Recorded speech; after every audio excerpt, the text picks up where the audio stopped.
దేవుడు ఈ ఉదయకాల సమయంలో మీ పట్ల, మీ కుటుంబాల పట్ల, మీకున్న సమస్తము పట్ల దేవుడు కార్యం చేయునుగాక. దేవుడు అద్భుతం చేయునుగాక. దేవుడు కృప చూపించునుగాక. దేవుడు మనందరితో మాట్లాడునుగాక. ఆమేన్. స్తోత్ర. పల్లవి ఒక చరణం పాడదాం. శిలనైన నన్ను శిల్పివై మార్చావు, నాలోని ఆశలో విస్తరింపచేశావు. శిలనైన నన్ను శిల్పివై మార్చావు, నాలోని ఆశలో విస్తరింపచేశావు. నీ ప్రేమ నాపై కుమ్మరించుచున్నావు, నీ ప్రేమ నాపై కుమ్మరించుచున్నావు.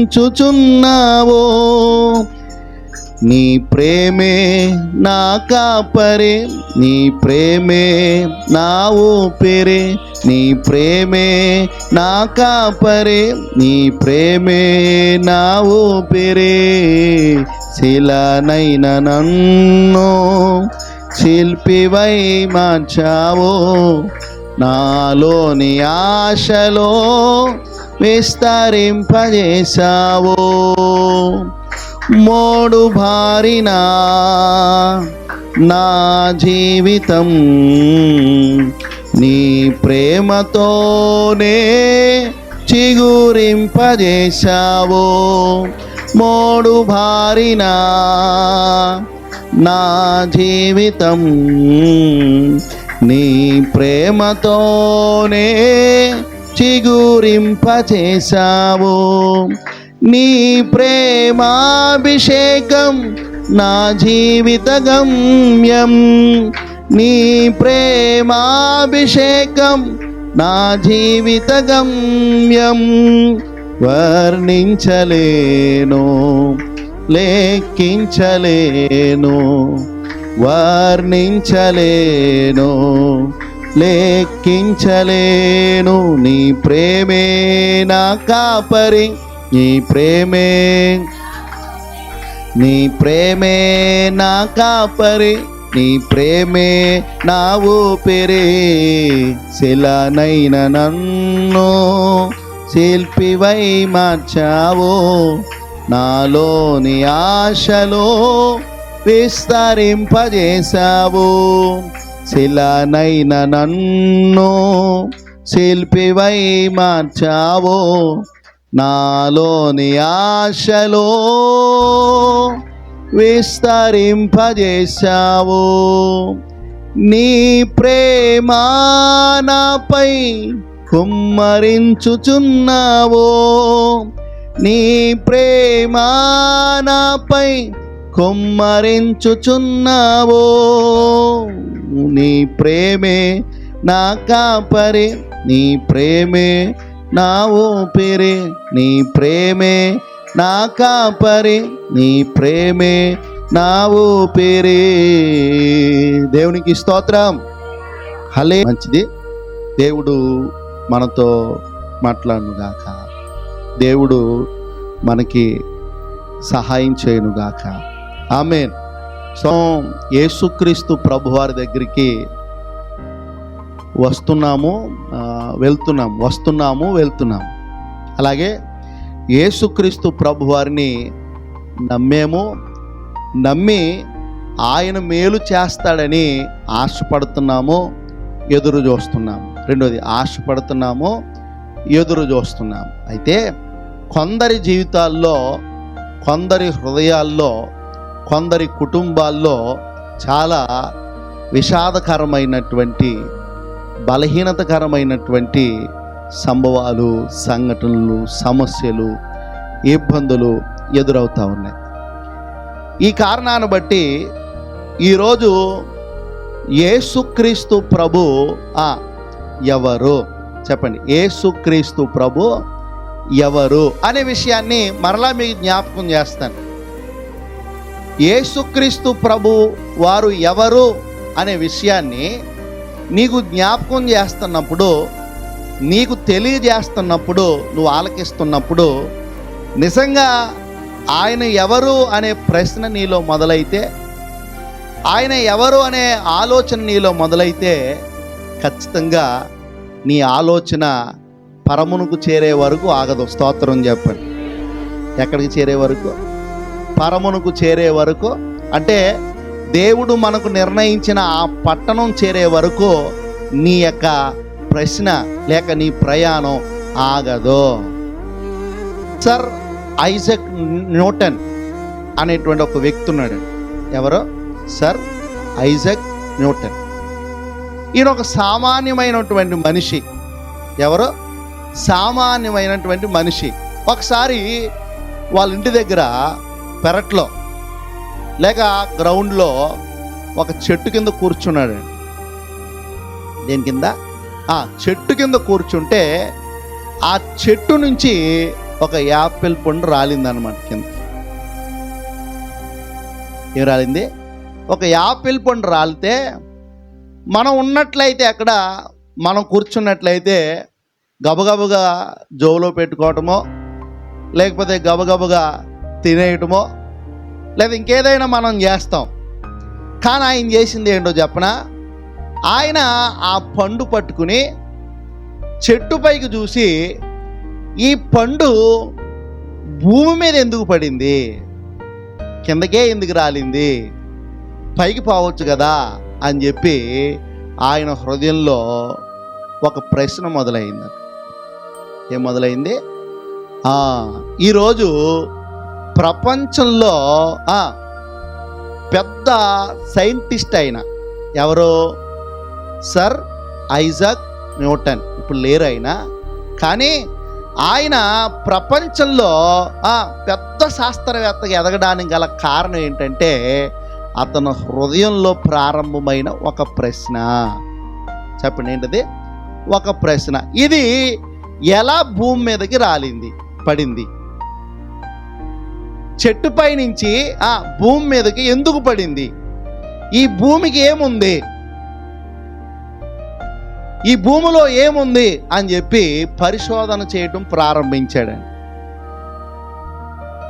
ఆ పరిశోధన ఆయన ఎంత గొప్ప స్థాయికి తీసుకెళ్ళిందనంటే, ఈరోజు ఈ భూమి మీద నుంచి ఎగిరేటువంటి విమానాలు ఉన్నాయి చూసారా, ఆయన పరిశోధన చేసి తేల్చిన సూత్రాన్ని బట్టే ఈ విమానాలు పనిచేయటం మొదలుపెట్టాయి. రాకెట్లు ఉన్నాయి చూసారా, ఈ భూమి మీద నుంచి ఆకాశానికి రివ్వున వేగవంతంగా ఎగిరేటువంటి రాకెట్లు ఉన్నాయి చూసారా, అవి ఎలా పనిచేస్తున్నాయంటే ఈయన పరిశోధించి కనిపెట్టిన ఆ సూత్రాన్ని బట్టి ఇవి పనిచేస్తున్నాయి. అలాగే హెలికాప్టర్స్ మీరు వింటున్నారా? అంటే ఈయన మొదలుపెట్టిన పరిశోధన, అంటే ఈయన హృదయంలోనికి వచ్చినటువంటి ఆ ప్రశ్న అతన్ని ఒక గొప్ప వ్యక్తిగా, ఒక శాస్త్రవేత్తగా తీర్చిదిద్దాయి. నేను ఎందుకు ఆయన గురించి ప్రస్తావించానంటే, నేను ఒక మాట చెప్తాను. నీవు అసలు యేసుక్రీస్తు ప్రభు అనేటువంటి ఆయన ఎవరో ఆయన ఆకాశం నుండి కిందకెందుకు దిగొచ్చాడు? కింద ఏముంది? ఆయన మహాపట్టణాన్ని విడిచి, ఆయన మహాసింహాసనాన్ని విడిచి, తేజోవాసులు కూడుకునే ఆ ప్రాంతాన్ని విడిచి ఈ భూమి మీదకి ఎందుకు వచ్చాడు? ఈ భూమి మీద ఏముంది? ఆయనకి ఏం కావాలి? ఆయన ఎందుకు వచ్చాడు అనే ప్రశ్న నీలో మొదలవుతే, అనే ఆలోచన నీలో మొదలవుతే, యేసుక్రీస్తు ప్రభు ఎవరనేది నీకు అర్థం అవ్వడం ప్రారంభిస్తుంది. ఇందాక వస్తున్నప్పుడు పోలీసులు అక్కడ ఉన్నారు, మన సెంటర్లో చాలామంది ఉన్నారు. వాళ్ళని చూసిన వెంటనే నాకు ప్రశ్న, ఎందుకు ఇంతమంది వచ్చారు, ఏం జరిగింది అనుకుంటా ఆలోచించుకుంటా వచ్చాను. దానికి సమాధానం దొరికింది నాకు. ఈరోజు కూడా దేవుని పిల్లలమైన మనం చిన్నవారం అవ్వచ్చు, పెద్దవారం అవ్వచ్చు, మనం ఎవరైనా అయి ఉండొచ్చు. అయితే యేసుక్రీస్తు ప్రభువారు ఎవరు అనేది మనలో ప్రశ్న మొదలైతే దాని అర్థం నీవు తెలుసుకునేటప్పుడు చాలా రకాల దేవుని అనుభవ జ్ఞానములతో కూడిన ఆయన మాటలు నిన్ను బలపరిచి స్థిరపరిచి ఒక ఉన్నతమైన స్థాయికి నిన్ను తీసుకుని వెళ్తాయి. ఆయనలో మొదలైన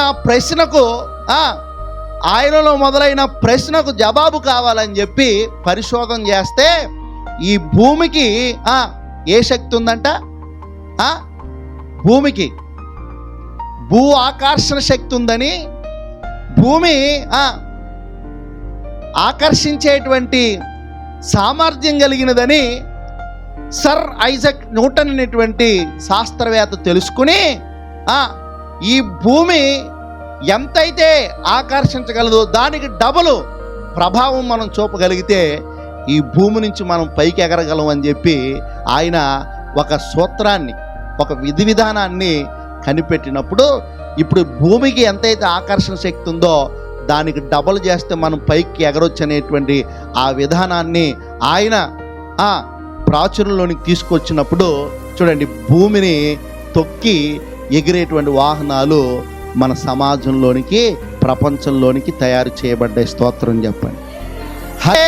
భూమికి ఎంత ఆకర్షించే శక్తి ఉందో, భూ ఆకర్షణ శక్తి ఉందో ఆ శక్తిని తెలుసుకుంటే భూమి నుంచి మనం లేవడానికి మనం ఎంత శక్తిని ఉపయోగించాలో అంత శక్తిని మనం ఉపయోగిస్తే ఖచ్చితంగా భూమి నుంచి పైకి ఎగరగలం అనేటువంటి విధి విధానాన్ని ఆయన తెలుసుకుని పరిశోధన చేసినప్పుడు గొప్ప విజయం సాధించడమే కాకుండా ఒక ఉన్నతమైన స్థితికి, ఒక ఉన్నతమైన పేరు ప్రఖ్యాతులు సంపాదించేటువంటి స్థాయికి అతడు వెళ్ళగలిగాడు. సరే, ఆయన విషయాన్ని మనం పక్కన పెడితే, ఆయన విషయాన్ని మనం విడిచిపెడితే ఇప్పుడు మనం ఆలోచించవలసిన ప్రశ్న, మనలో మొదలవలసిన ప్రశ్న ఏంటంటే యేసుక్రీస్తు ప్రభువారు ఎవరైనా ఆయన అక్కడెందుకున్నాడు? ఆయన అక్కడేం చేస్తున్నాడు? ఆయన అక్కడి నుంచి ఈ భూమి మీదకి ఏమొచ్చాడు? అసలు ఈ భూమి మీద ఏముంది? పరలోకమును కంటే, ఆ పరిశుద్ధ పట్టణం కంటే ఇక్కడ పరిశుద్ధ పట్టణం ఉందా? పరలోకంలో ఉన్న మహిమ సింహాసనం కంటే భూమి మీద ఏమైనా మహిమ సింహాసనం ఉందా?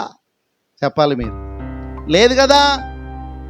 మరి పరలోకంలో ఉన్న ఆయన మహిమ తేజస్సు కంటే భూమి మీద ఏమైనా ఉందా విలువైంది? లేదు కదా.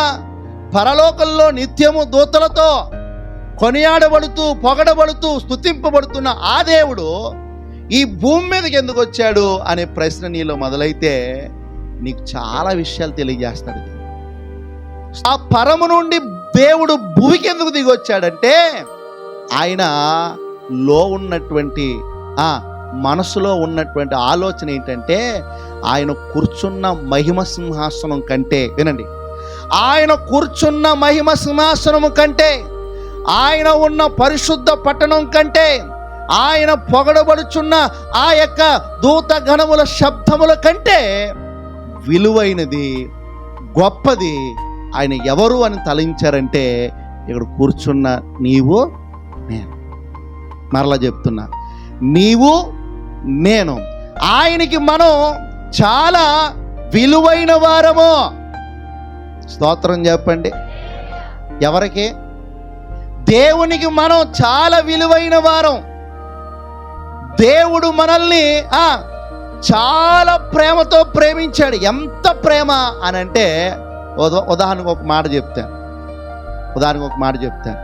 నేను చూడండి, మీ ఇంటికి వచ్చాను. వచ్చిన తర్వాత ఉండి తిరిగి వెళ్ళిపోయాను. సుమారుగా మన రామసింగారం వరకు వెళ్ళానా? మీరు ఈలోగా ఫోన్ చేశారు, అయ్యగారు మీరు వస్తూ మా ఇంటికి వచ్చినప్పుడు ఒక వస్తువు తెచ్చారు, ఆ వస్తువు మర్చిపోయారండి అని చెప్తే నేను అంటాను, దానితో నాకంత అవసరం లేదు, దానితో నాకు అంత పని లేదు, అదంత ముఖ్యమైనది ఏం కాదు, దాన్ని అక్కడే ఉంచండి, తర్వాత చూద్దాలని చెప్పి వెళ్ళిపోతాను. అంటే మీరు జాగ్రత్తగా వినండి విషయాన్ని. రామసింగారం నుంచి తిరిగి రావటానికి తిరిగి రావటానికి నా మనసు ఒప్పలేదు అని అంటే అక్కడ ఉన్న వస్తువు మీద అంత నాకు ఏం లేదు, ఆసక్తి లేదు, అవసరం లేదు, పని లేదు. అది ఎందుకనేటువంటి ఆలోచన నాలో ఉంది కాబట్టే కనీసం రామసింగ్ గారు ఎంత దూరం ఉండదు ఇక్కడి నుంచి? 3 కిలోమీటర్లా? 3 కిలోమీటర్ నుంచి నేను వెనక్కి రాలేకపోయాను. మరి దేవుడు మన కోసం ఎక్కడి నుంచి వచ్చాడు చెప్పండి? ఎక్కడి నుంచి వచ్చాడు? పరలోకం. ఎక్కడుంది అది? ఏ మానవుడు గ్రహింపజాలని, ఏ మానవుడు వెళ్ళలేని, ఏ మానవుడు కనిపెట్టలేని, ఏ మానవుడు ఊహకు అందని దూరంలో, ప్రాంతంలో, పట్టణంలో, సియోను కొండ మీద ఆయన పరిశుద్ధుడై దూత గణములతో కొనియాడబడుచున్న ఆ దేవుడు భూమి మీదకి దిగి వచ్చాడునంటే నీవు లేక నీ కుటుంబం ఆయనకి ఎంత ఇష్టమో, ఆయనకి ఎంత ప్రేమో, ఆయన హృదయంలో నీకున్న స్థానం ఎంత గొప్పదో మీరు గ్రహించాలి. ఏం చేయాలి? మీరు గ్రహించాలి. ఎక్కడి నుంచి దిగొచ్చాడు ఆయన? పరలోకం. మన లోకం కాదది, మన ప్రాంతం కాదది, మన కంటికి కనబడేది కాదది, మన ఊహల్లోనికి వచ్చేది కాదది. దేవుని ప్రాంతమైన, దేవుని ప్రదేశమైన, దేవుడు ఉండే స్థలమైన ఆ మహా పరలోకపు ప్రాంతము నుండి దేవుడు దిగొచ్చాడు అంటే అది కేవలం ఈ భూమిని ప్రేమించి కాదని మీరు అర్థం చేసుకోవాలి. స్తోత్రం చెప్పండి, గట్టిగా చేతులు ఎత్తండి. అది కేవలం భూమిని ప్రేమించి కాదు, భూమిలో ఉన్న వాటిని గురించి కాదు, సముద్రాల గురించి కాదు, కొండల గురించి కాదు, జలచరాల గురించి కాదు, జంతువుల గురించి కాదు, కేవలం నిన్ను ప్రేమించి మాత్రమే. ఎవరనే? నిన్ను ప్రేమించి మాత్రమే ఆయన భూలోకానికి దిగొచ్చాడు.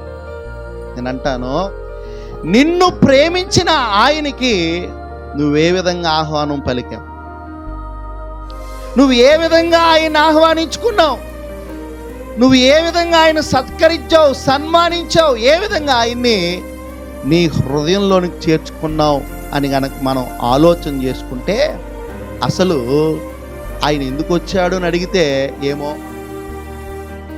మనం చెప్పే ప్రశ్న. ఆయన పరలోకం నుంచి భూలోకానికి ఎందుకు వచ్చాడంటే ఏమో. ఆయన భూమి మీద పనేముందంట ఏమో మనం చెప్పే ప్రశ్న. స్తోత్రం చెప్పండి. నీకోసమే వచ్చాడంటే నా కోసం ఎందుకు వస్తాడు? నాతో ఏం పని ఆయనకి? నా దగ్గరే ఉంది ఇవ్వటానికి అని మనం ఆలోచించక, గమనించక, ఊహించక ఎన్నెన్నో మాటలు మన నోటి ద్వారా మనం పలుకుతూ జారు విడుస్తూ ఉంటాం. కానీ నీలో ప్రశ్న మొదలైతే ఆయన వచ్చిన విధానం నీకు అర్థమవుతుంది.